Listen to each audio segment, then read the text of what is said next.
नमस्कार दोस्तों, स्वागत है आपका आपके अपने चैनल स्ट्रेटेडेफ में। आज की परिक्रमा में एक कहानी है युद्ध विराम की। इसराइल और हमास के मध्य युद्ध से शांति तक की 72 घंटे की धड़कनें, 20 जीवन की आस, 2000 से ज्यादा बंधक मुक्त होने की आशा में, और सीमाओं के नक्शे पर धीरे धीरे मुड़ती रेखाएं। यह वो पल है जब शस्त्र या कहें बंदूकें चुप हुई हैं और आशा की किरण बोल रही है। चलिए शुरू करते हैं उस सफर की कहानी जिसका एक महत्वपूर्ण पड़ाव चल रहा है। युद्ध विराम। गत कुछ दिनों की सघन वार्ताओं के बाद अमेरिकी राष्ट्रपति डोनाल्ड ट्रंप ने घोषणा की कि इजराइल और हमास ने उनकी गाजा शांति योजना के पहले चरण पर सहमति बना ली है।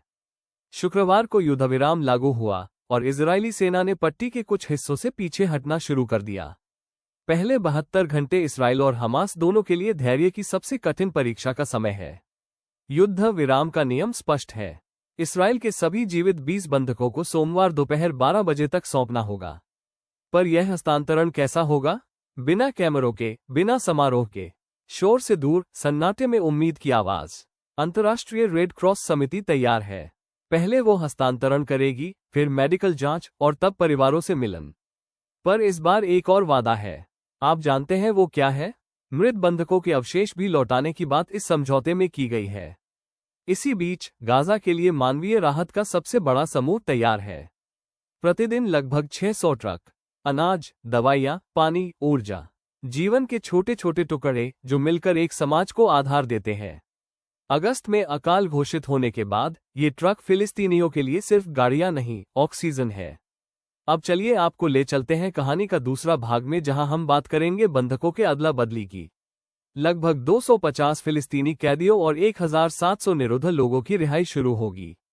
इजराइल के न्याय मंत्रालय ने सूची जारी की है, पर कुछ बड़े नाम जैसे मारवान बरघूती, अहमद सादत का सूची में नहीं। क्या इससे वार्ताओं की गति बदलेगी? क्या समय सीमा खिंचेगी? एक धागे से बंधी दो दिशाएं, बंधक रिहाई और कैदी रिहाई। कहीं एक में देरी दूसरी को भी थाम न ले। यह अनिश्चितता अभी भी बनी हुई है।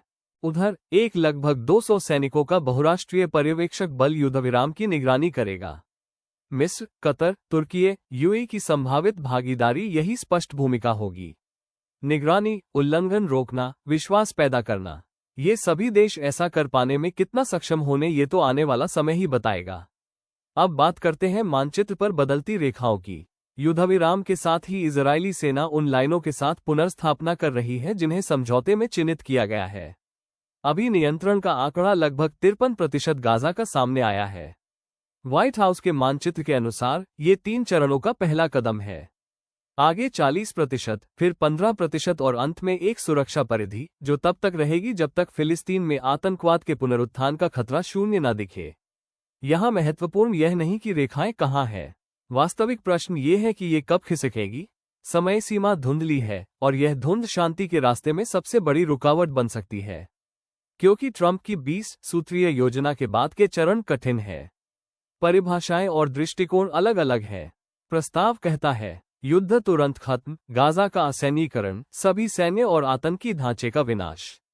शासन की शुरुआत फिलिस्तीनी तकनीकविदों की एक संक्रमण समिति करेगी जिसकी निगरानी बोर्ड ऑफ पीस करेगा, और उसके अध्यक्ष ट्रंप सदस्य के रूप में टोनी ब्लेयर होंगे। फिर सुधारों के बाद सत्ता फिलिस्तीनी प्राधिकरण को सौंप दिया जाएगा। हमास शासन से बाहर जो शांतिपूर्ण सह अस्तित्व स्वीकार करेंगे उन्हें क्षमादान दिया जाएगा। पर यही परतें अटक जाती है।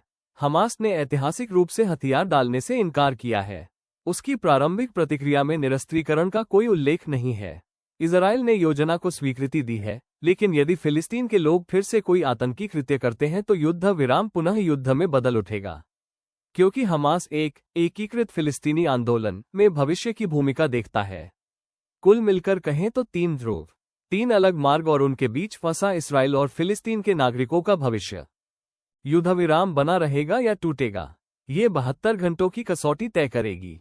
हर सफल हस्तांतरण, हर राहत ट्रक, हर शांत दिन अगले कदम की सीढ़ी है। पर कोई भी उल्लंघन एक गोली, एक रॉकेट, एक गिरफ्तारी इस सीढ़ी को फिसलन में बदल सकता है। यही कारण है कि पर्यवेक्षण, पारदर्शिता और टाइमस्टैम्प्स इस प्रक्रिया की रीढ़ है। और कदाचित यही कारण है कि इस बार समारोह नहीं, सिर्फ सादगी से समझौता किया जा रहा ताकि शोर से ज्यादा समझौता बोले। यदि यह पहला चरण सफल रहता है तो कहानी आगे बढ़ेगी। दूसरे और तीसरे चरण की ओर, जहां असैनिकरण, शासन हस्तांतरण और सुरक्षा परिधि का भविष्य तय होगा।